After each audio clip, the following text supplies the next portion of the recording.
มีมักแตงนิดนึงเนาะนี่ก็คือเมนูพิเศษของวันนี้นี่ผัดขี้เมากุ้งเนาะบริเวณในพี่น้องเบิ่งเนาะวันนี้จะเป็นเมนูแบบว่าลิงดวนแน่เนาะแต่ก็คืออยากกินทะเลก็เลยเฮ็ดสบายดีพบกับซ่องในสอนแนลอีกแล้วมื้อนี้เราจะมากินข้าวน้ำกันเนาะ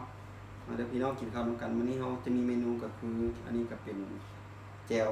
อันนี้เป็นแจ่วจิ้งหรีดหรือว่าบ่เป็นแจ่วจีนายเนาะตัวนี้เนาะหรือเอิ้นว่าแมงจีโปมแล้วก็มีมักแตงนิดนึงเนาะนี่ก็คือเมนูพิเศษของวันนี้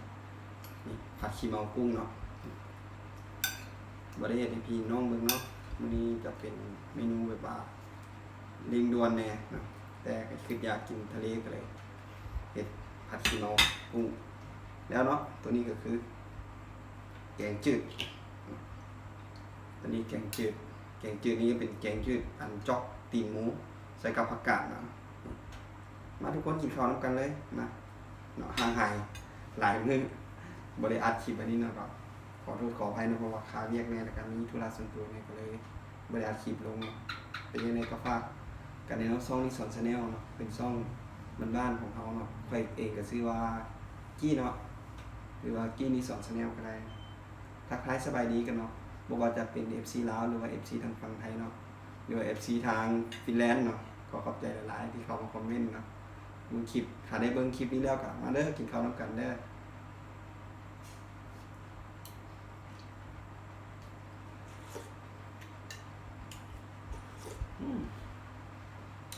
อันนี้เป็นจอกหมูเนาะใส่กับผักกาดนี่ผักกาดดอกกินจอกหมู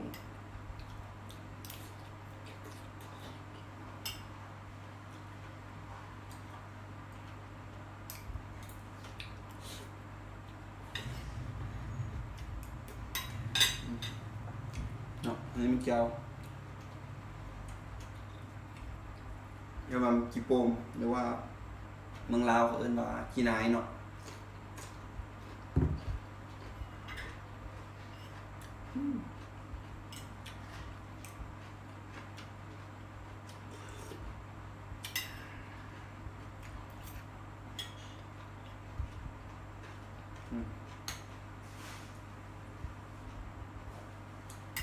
นี่เนาะตีนหมูหรือว่าจอกหมูเอิ้น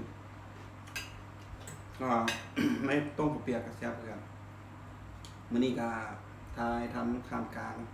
อากาศที่ว่าร้อนในเมืองแรงนี่ก็มีฝนตกเล็กน้อยเนาะแต่ว่าบ่แห้งหรอกแต่ว่าพอลิ้นเปียกนะ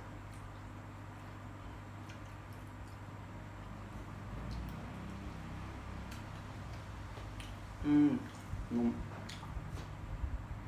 เลยเป็นอันนั้นไม่ดอกผมต้มไม่โดนแบบ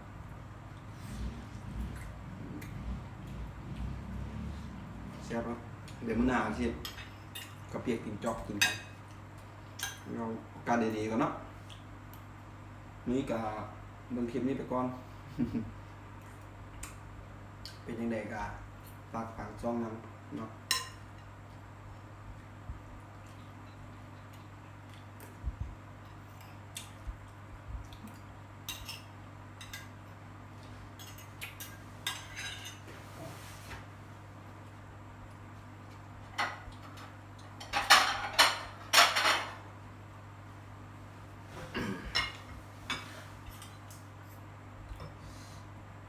มื้อนี้อุณหภูมิก็ถือว่าจะร้อนนะ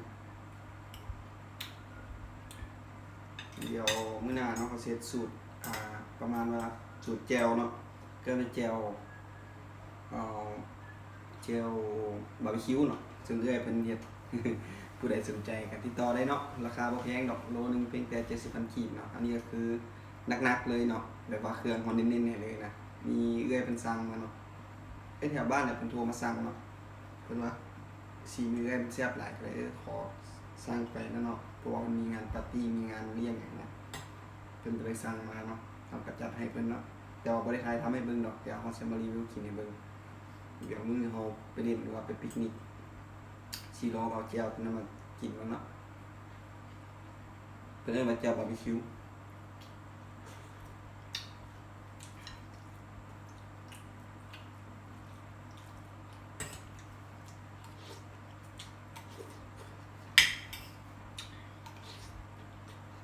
ก่อนจะใส่มือด้วย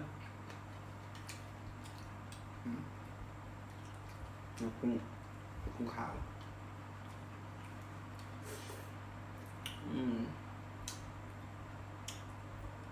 มันกุ้งเราได้แก่เนาะค่อนข้างกินง่าย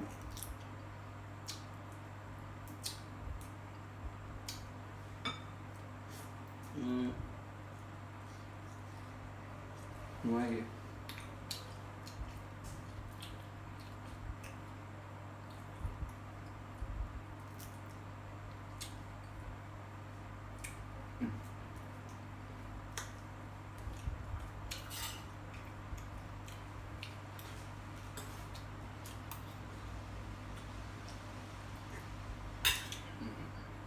ซึ่งเจ้าอีกคำนะ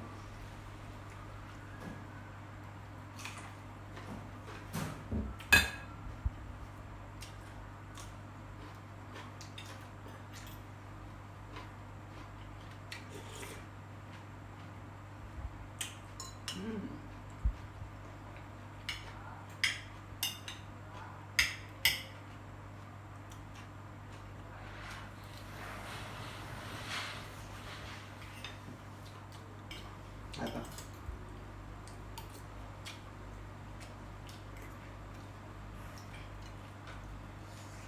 โอ้เจ้าชีวิตมันเจ้าชีนายนอกเพชรหรือว่าเจ้าชิโป้งนะ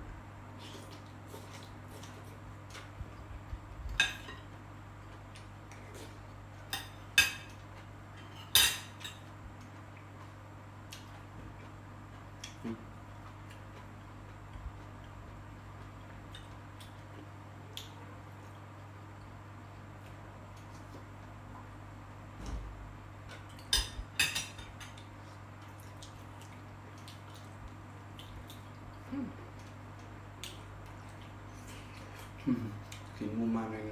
ว่าหิวคอ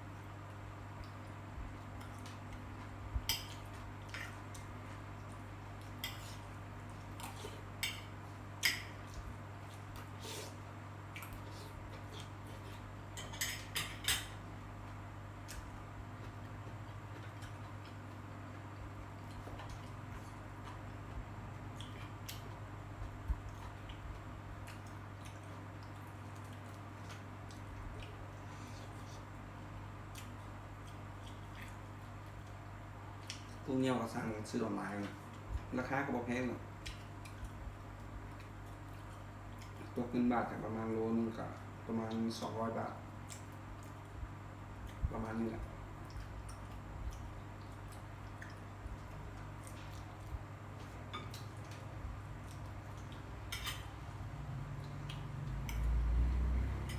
มาเด้อทุกคนกินข้าวกันเพื่อได้เข้ามาลงคลิปเนี้ย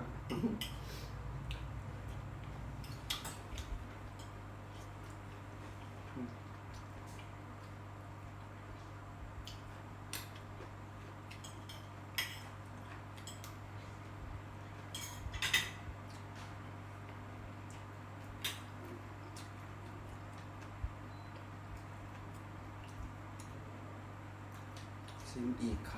ำนี่เจียวชิโป้ง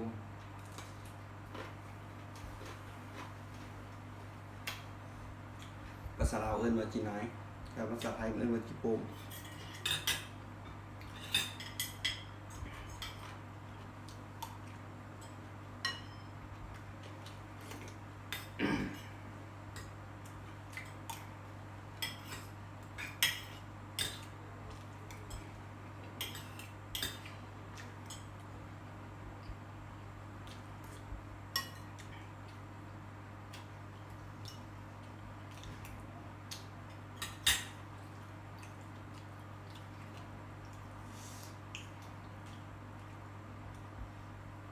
กินแล้วครับ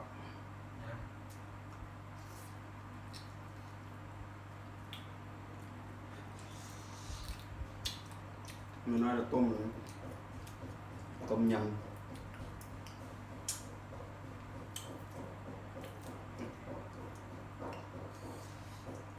กุ้งกับของข้างแกงย่างไงนี่พอมันสุกบ่คือกุ้งดิบ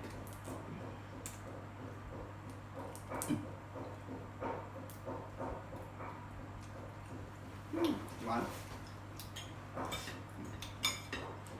เอาคำยังไงไปทุกคน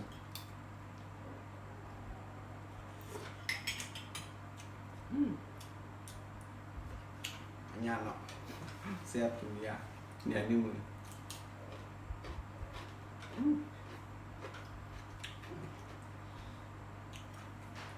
ติดใจกับเจ้าจิโปม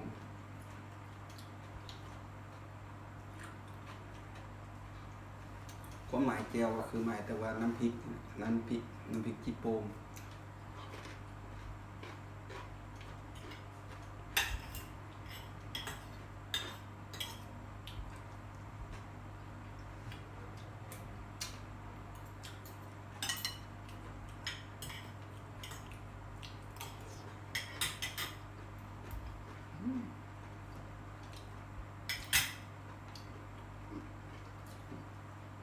สุกกำลังพอดีเนาะบ่แห้งจนเกินไปแล้วก็บ่ดิบจนเกินไปพอดี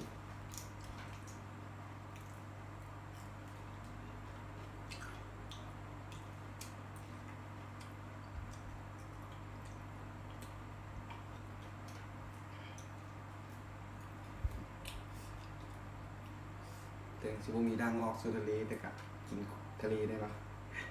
สร้างตรงมาจากไทยหรือว่ามาจากเกาะเวียดนามเนาะกรุง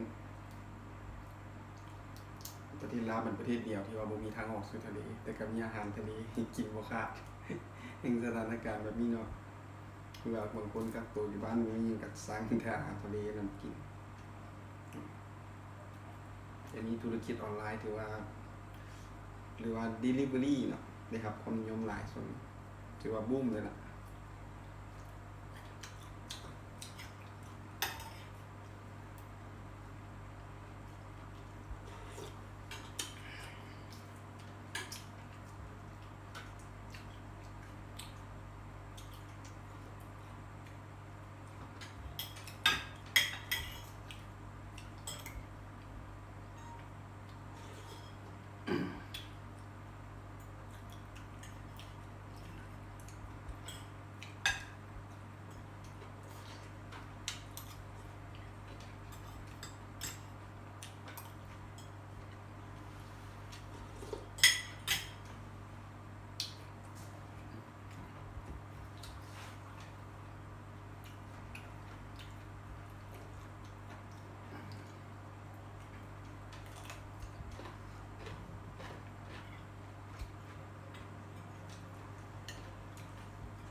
อีกโต๊ะ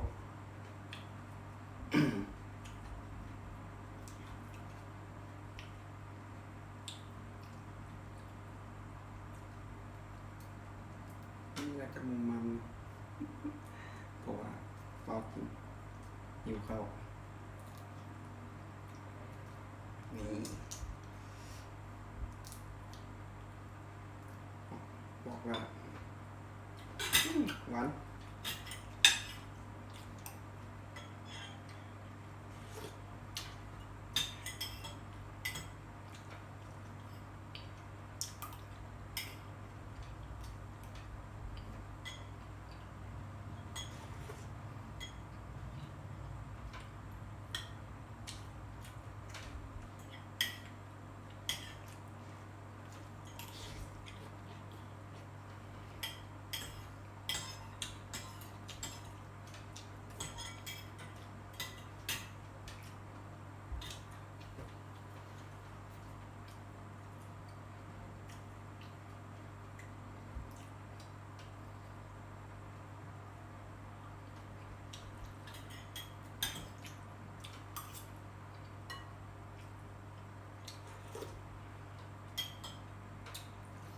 ก่อนจะปิดคลิปนี้เนาะก็ขอฝากช่องนี้2 Channel ไว้เลยเนาะ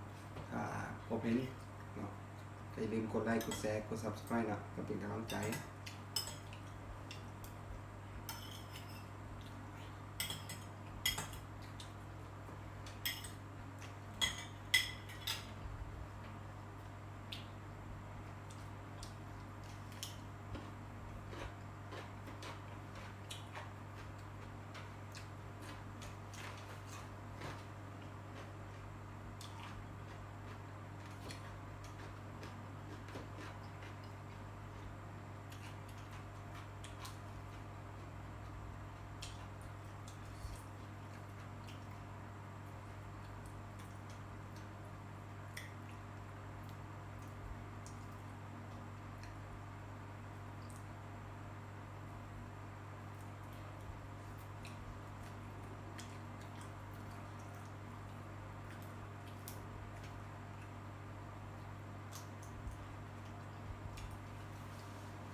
สำหรับวันนี้เอาไว้เพียงตัวนี้เนาะเดี๋ยว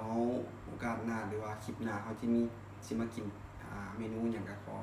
ติดตามกันตอนต่อไปเนาะขอขอบใจ